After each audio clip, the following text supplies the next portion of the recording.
to go through and make the best use of it. Now, the floor is open for questions, ask questions, seek clarifications, as in related to what he said. Thank you. My name was against Bashir Rahman. This is a very good development. But I want to draw your attention. Aminci Center is a good thing. You have also shown interest in the security situation in the country by addressing this press conference. But like me and many other Nigerians share the views and the feelings of Morik. I'm not singling Sokoto. Nigerians were euphoric, and Nigerians had tremendous goodwill towards the defense minister. They were thinking that by his appointment, the Messiah has come, that Nigeria will be secure. Nobody, you can, like you have stated, I don't have to refer you back to home. Yeah, what you said is true. Issue of security is everybody's responsibility, and it's an architecture. Just like when you are building a house from foundation to the roof, a lot of hands are involved. But like I said, many Nigerians are now pessimistic, and they think Musa and others, especially Gabi Musa, they had hopes in him, like he has failed them. And Murik, constitutionally, Murik, like any other citizen, we are empowered to track government policies, we are empowered to track government programs, we are empowered to track budgets. Nigerians as citizens are empowered to do that. So, even by addressing this press conference, you are unnecessarily trying to defend one of your own, a son of Sowe, for some egocentric reasons, best known to you. And secondly, if now President Obasanjo called you, you have stated some of the things to do. Is it Obasanjo? No, sorry. President Tinubu, I'm sorry. President Tinubu has invited you now to give him a position paper from Aminci Center for Social CSA. How can I, CSA, please tell me, how can I improve security in Nigeria? Apart from this, what will you tell me? Thank you. Angeli.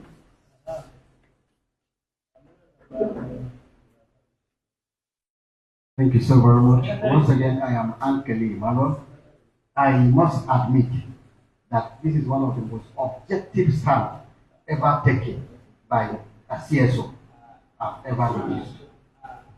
Now, It's your own opinion. It's your own opinion. Yes. That's why you were saying it. It's my opinion, and I'm entitled to it.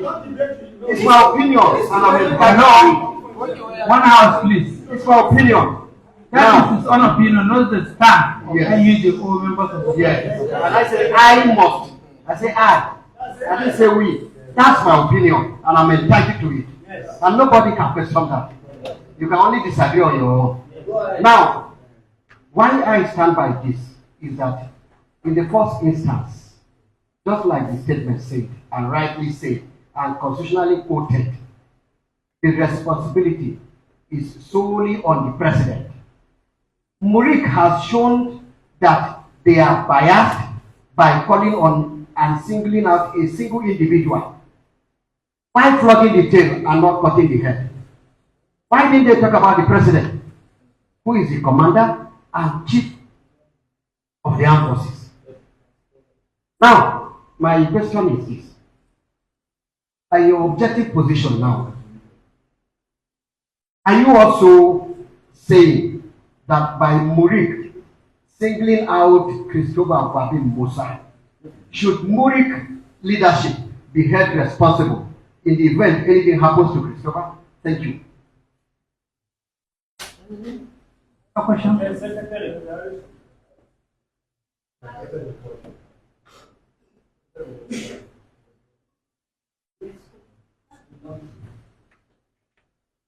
My name is Habibu Harisu. I work with the news agency of Nigeria. Now, Aminci Center for Social Advocacy and Development Initiative. My first question is that is it a registered organization with the relevant authorities in the state, federal government? One. Number two, Murik has been on different issues, voicing out their reactions on what the government need to be aligned, and even some community settings in Nigeria. Because there are several, if you Google now, you see different issues that Murik have expressed their point and they want government to do or others. This Aminci, have you have similar call or any move beside this one that involve Wadi Musa? And the third question is that Wadi Musa is in Sokoto. At my presence, he ordered shoot at sight any bandit or any person that is holding arm, being a minister of the Federal Republic of Nigeria. He mandated security agencies to shoot anybody on sight when they see. You know, he has this power because he has been given by the presidency and he has an oath to control some of the presidential powers, being a minister in the cabinet of Federal Executive Council. How will you, as what you have been telling us now, expatiate such power that he have mandated here, and what you are telling us now, he is handicapped, he has female constitution, he don't have constitutional responsibility to even talk on the issue like that. Thank you very much. Another question? My question. I know the Federal Ministry of Defense. My name is Suleiman Nasser. I report for Arise Me. I know the Federal Ministry of Defense have feelings from the following of activities there's a bit of power play. I want to ask if or maybe you are suspecting any political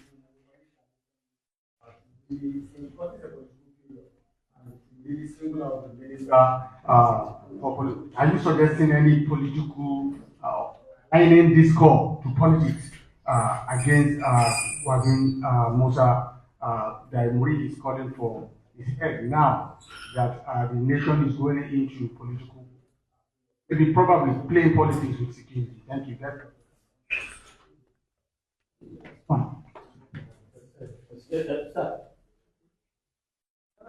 Yes. So that you can manage them.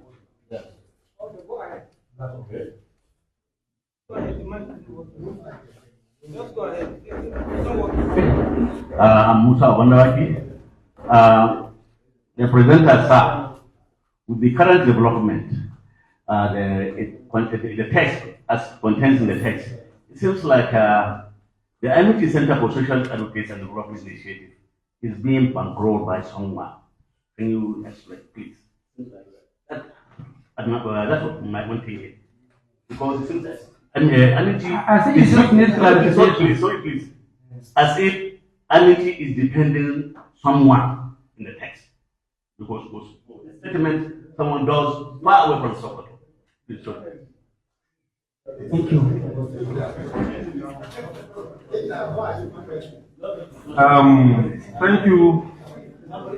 Thank you very much for the comments, and they are well understood. But let me begin by the last comment. Are we bankrupt? Well, this is a misleading statement. We are not bankrupt by anybody. This is very clear. And let me not go into details of that. But Aminci is a registered civil society organization. It was established since 2015 and it's registered with corporate affairs since around 2018. We started as Aminci Center for Development, Aminci Center for Social Advocacy, and then when we got the registration, CAC registration, we transformed to Aminci Center for Social Advocacy. Our AC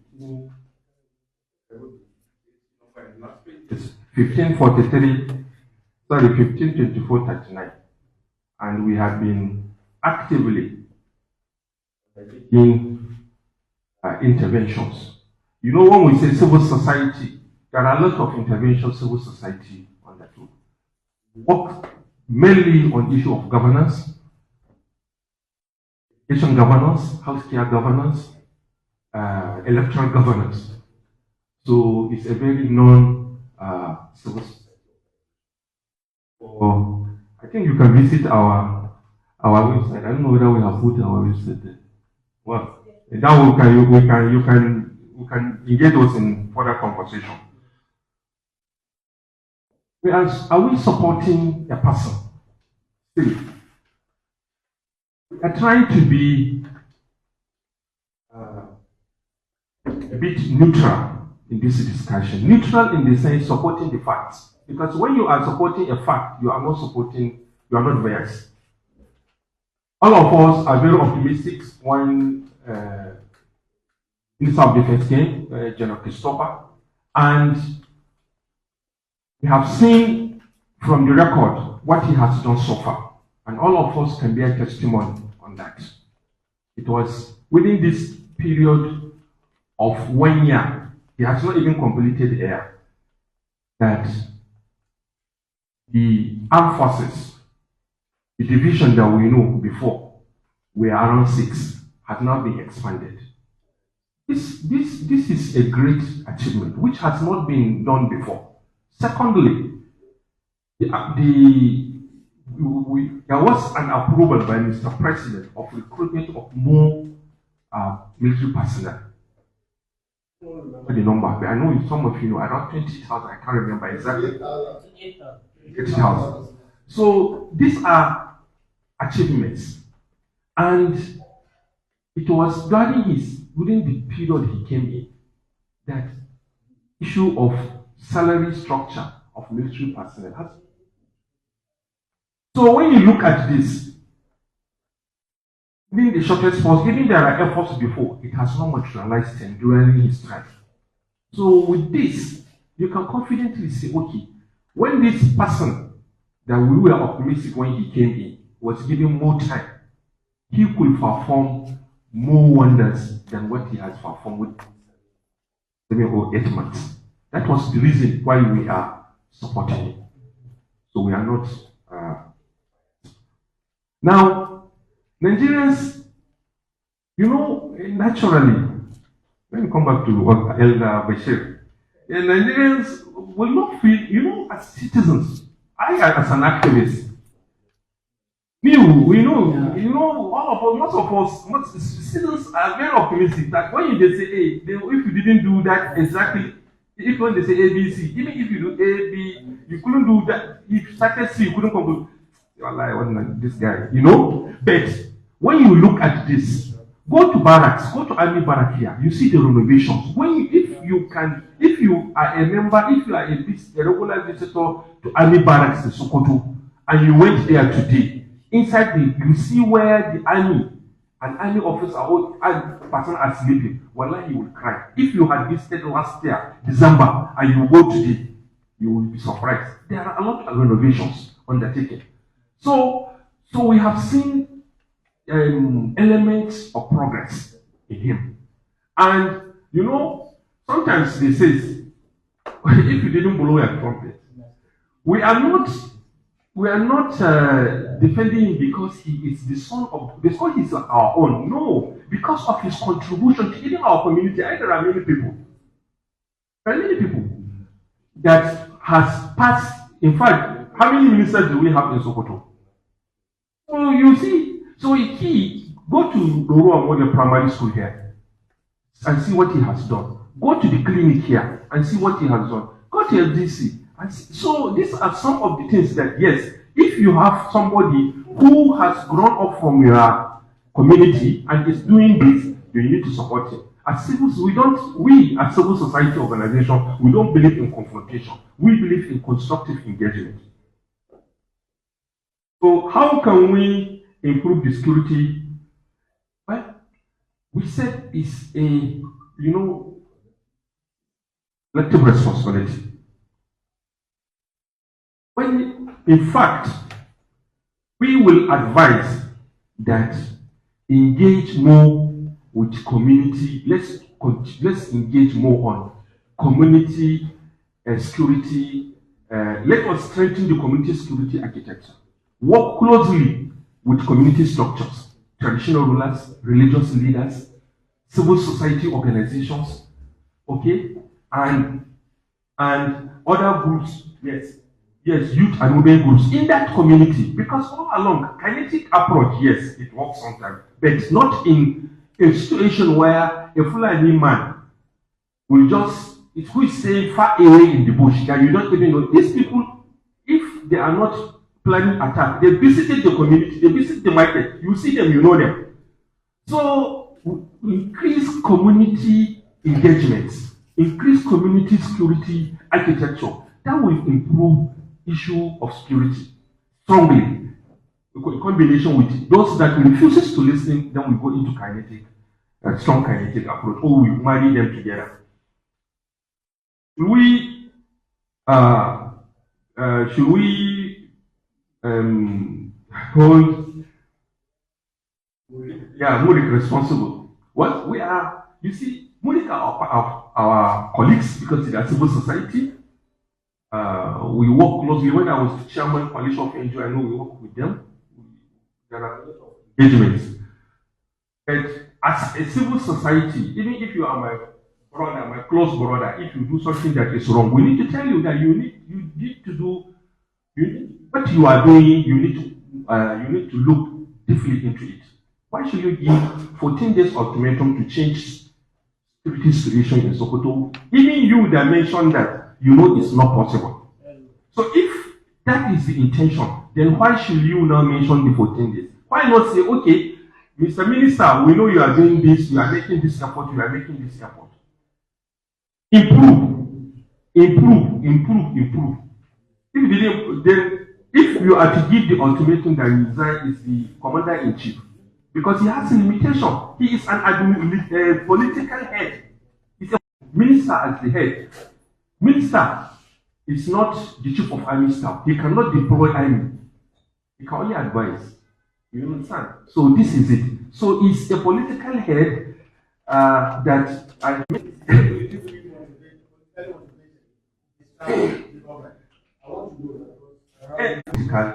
connotation. Yes. I think by way of additional information, please educate me if I'm wrong. There is a type of command. The president is a CEC. Yes. He has the ministers. Yes. At the top. Yes. The Minister of Defense and the Minister of Defense. There is a chain of command down. If there is a problem with the defense and security department, the president will summon the minister, and the minister will do like this, down. So indirectly, the Minister of Defense and the Minister of Defense are responsible, and they should be accountable. But I agree with you, they should not be single-handedly blamed for the failure of the security situation in the country. But by saying that they don't deploy, I think it's wrong. Because there is a chain of command. I hope you get me. The president is a CEC. And there are two ministers, and they look like this. No, but Chief, let me just go back to my write up on page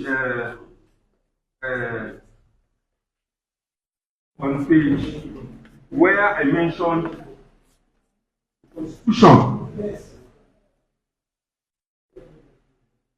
Yes, indeed, the Armed Forces Establishment Act at this page, how much page is that? I think page 3, page 2. Sorry, page 3. Sorry, second paragraph. Third paragraph. Look at it. Indeed, the Armed Forces Act establishes an Armed Forces Council Armed Forces Council, comprising the President, Minister of Defense, Chief Service Chiefs, Chief of Defense Staff, 3 service chiefs, with the President as the chairman. So I want you to look into that. That is how the chain of command is. Yes, this is how they are. So this is the I don't know. This is the highest security architectural structure that we have. You understand? So it's not that the president gives the command directly to minister. Yes, he can. But look at this is the council that took decisions. You can't single out one person from this and say that person should resign. You leave the others. That's the fundamental question we are saying. Gentlemen of the press, I think you have listened very well, the chairman, on the presentation of the text and attending to your question. I want to believe that a lot has been said, and we have learned a lot from there. I hope that we will write our stories objectively without allowing our opinions to be seen. Thank you very much. Let me call on Ghani to lead us in closing prayer.